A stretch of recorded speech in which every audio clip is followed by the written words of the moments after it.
Friends, ಅಕ್ಷಯ ಪಾತ್ರ ಅಡುಗೆ ಮನೆಗೆ ನಿಮಗೆಲ್ಲರಿಗೂ ಪ್ರೀತಿಯ ಸ್ವಾಗತ. ಹಲಸಿನ ಹಣ್ಣಿನ ಸೀಸನ್ ಅಲ್ಲಿ ಮತ್ತೊಂದು ಹಲಸಿನ ಹಣ್ಣಿನ ರೆಸಿಪಿ ಮುಳುಕ ಮಾಡುವಂತದ್ದು.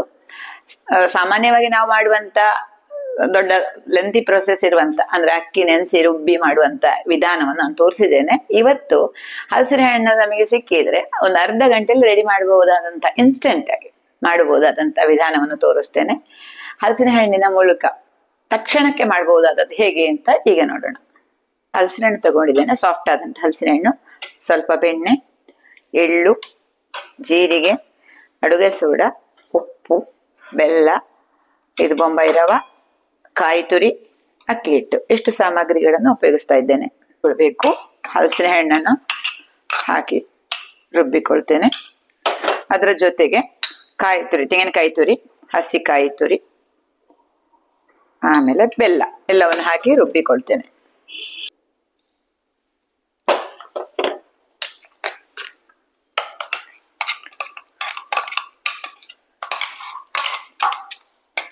ಬೆಲ್ಲ ರುಚಿಗೆ ತಕ್ಕಷ್ಟು ಹಾಕೊಳ್ಬಹುದು. ಕೆಲವು ಹಲಸಿನ ಹಣ್ಣು ಜಾಸ್ತಿ ಸಿಹಿ ಇರ್ತದೆ, ಇವಾಗ ಸ್ವಲ್ಪ ಕಮ್ಮಿ ಸಾಕಾಗ್ತದೆ. ರುಚಿಗೆ ತಕ್ಕಷ್ಟು ಬೆಲ್ಲ, ಕಾಯಿ ತುರಿ ಹಾಕಿ ಆಯಿತು. ಈಗ ಒಂದು ಚಿಟಿಕೆ ಉಪ್ಪು, ಸ್ವಲ್ಪ ಜೀರಿಗೆ ಹಾಕ್ತಾ ಇದ್ದೇನೆ. ಆಪ್ಷನಲ್, ನಿಮಗೆ ಬೇಕಾದ್ರೆ ಹಾಕೊಳ್ಬಹುದು. ಏಲಕ್ಕಿ ಬೇಕಾದ್ರೆ ಏಲಕ್ಕಿ ಹಾಕೊಳ್ಬಹುದು. ನಾನಿಲ್ಲಿ ಎಳ್ಳು ಹಾಕ್ತಾ ಇದ್ದೇನೆ.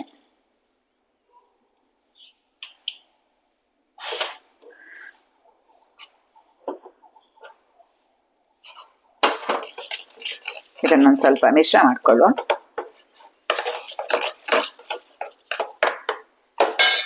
ಈಗ ಇದಕ್ಕೆ ಸ್ಪೆಷಲ್ ಆಗಿ 1 ಚಮಚ ಬೆಣ್ಣೆ ಹಾಕೊಳ್ತಾ ಇದ್ದೇನೆ. ಇದು ಗರಿ ಗರಿಯಾಗಿ ಬರ್ತದೆ, ಮತ್ತೆ ಒಂದು ಟೇಸ್ಟ್ ಇರ್ತದೆ, ಹಾಗೆ ಬೆಣ್ಣೆ ಹಾಕೊಳ್ತಾ ಇದ್ದೇನೆ. ಈಗ ಅಕ್ಕಿ ಹಿಟ್ಟು ಇದಕ್ಕೆ ಹಿಡಿಸುವಷ್ಟು ನೋಡ್ಕೊಳ್ಬೇಕು, ಒಂದು ಸ್ವಲ್ಪ ಸಾಕಾಗ್ತದೆ. ಒಂದು ದೊಡ್ಡ ಚಮಚ 4 ಚಮಚ ಹಾಕಿದ್ದೇನೆ. ಈಗ ಮತ್ತೊಂದು 2 ಚಮಚ ಆಗುವಷ್ಟು ಬೊಂಬೈ ರವೆ ಹಾಕೊಳ್ತಾ ಇದ್ದೇನೆ.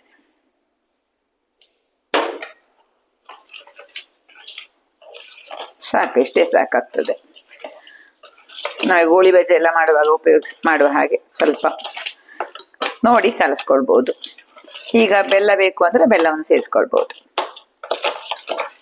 ನಾನಿಲ್ಲಿ ಹಲಸಿನ ಹಣ್ಣು ರುಬ್ಬುವಾಗ ಸ್ವಲ್ಪ ಸಹ ನೀರು ಹಾಕೊಳ್ಳಿಲ್ಲ, ಹಲಸಿನ ಹಣ್ಣು ಮಾತ್ರ ಹಾಕಿದ್ದು. ಹಲಸಿನ ಹಣ್ಣು, ಬೆಲ್ಲ, ಕಾಯಿ ಇಷ್ಟೇ ಹಾಕಿದ್ದು. ನೋಡಿ, ಈ ತರ ಇದೆ. ಈಗ ಈ ತರ ಇದೆ ಹಿಟ್ಟು. ಇದನ್ನೊಂದು 10 ನಿಮಿಷ ಹಾಗೆ ಬಿಡುವ. ಮುಚ್ಚಿಟ್ಟು 10 ನಿಮಿಷ ಸಾಕು. ಮುಚ್ಚಿಟ್ಟು ನೆನೆಲಿಕ್ಕೆ ಬಿಡುವ. ಅಷ್ಟೊತ್ತಿಗೆ ಎಣ್ಣೆಯನ್ನು ಬಿಸಿ ಮಾಡ್ಕೊಳ್ಬಹುದು. 10 ನಿಮಿಷ ಮುಚ್ಚಿಟ್ಟಿದ್ದೇನೆ ಹಿಟ್ಟನ್ನ. ಈ ತರ ಇದೆ. ಈಗ ಇದಕ್ಕೆ ಇನ್ಸ್ಟೆಂಟ್ ಆಗಿ ಮಾಡುವ ಕಾರಣ ಒಂದು ಚಿಟಿಕೆ ನಾನು ಅಡಿಗೆ ಸೋಡಾವನ್ನು ಹಾಕ್ತಾ ಇದ್ದೇನೆ.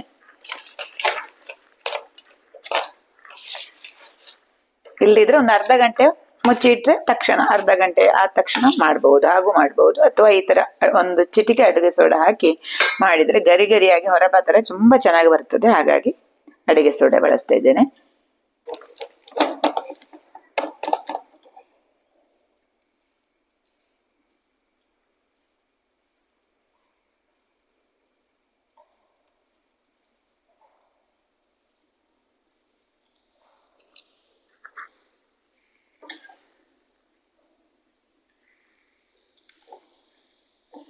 ಹದವಾದ ಉರಿಯಲ್ಲಿ ಬೇಯಿಸ್ಬೇಕು. ಉರಿ ಜಾಸ್ತಿ ಮಾಡುವಂಥದ್ದು ಬೇಡ. ಮತ್ತೆ ಅಕ್ಕಿ ನೆನೆಸಿ ರುಬ್ಬಿ ಮಾಡುವ ವಿಧಾನದ ವಿಡಿಯೋ ನಾನು ಈಗಾಗಲೇ ಅಪ್ಲೋಡ್ ಮಾಡಿ ಆಗಿತ್ತು ಮೊದಲೇ. ಇದು ಬೇಗನೆ ಆಗಬೇಕು ಅಂದ್ರೆ ಈ ತರ ಮಾಡ್ಬೋದು.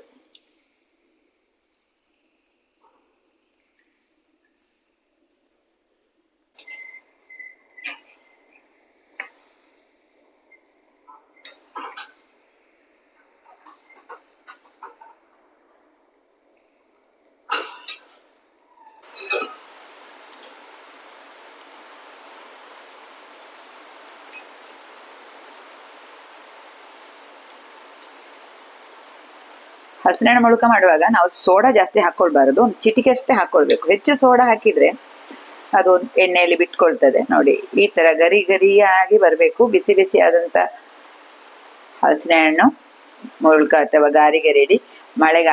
ಮಳೆಗಾಲಕ್ಕೆ ಭಾರಿ ಗಮ್ಮತ್ತು ಸಂಜೆ ಹೊತ್ತಿಗೆ ತಿಂಡಿಗೆ. ಎಲ್ರಿಗೂ ಇಷ್ಟ ಆಗುವಂತ ಇನ್ಸ್ಟೆಂಟ್ ಮುಳುಕ ಇದು ಮಾತ್ರ. ಹೆಚ್ಚು ಹೊತ್ತೇ ಬೇಡ, ಕೇವಲ 15 ನಿಮಿಷ ರೆಡಿ ಆಗ್ತದೆ. ತಣ್ಣಗಾದ್ಮೇಲೆ ನಾನು ತೋರಿಸ್ಬೋದು. ಈಗ ಬಿಸಿ ಬಿಸಿ ಇದೆ ತುಂಬ. ಈಗ ನೋಡಿ, ಇದು ಎಷ್ಟು ಹೊರಗಡೆ ತುಂಬ ಗರಿ ಗರಿಯಾಗಿ ಒಳಗೆ ಸಾಫ್ಟ್ ಆಗಿರುವಂಥ ಮುಳುಕ ಅಥವಾ ಗಾರಿಗೆ ರೆಡಿ.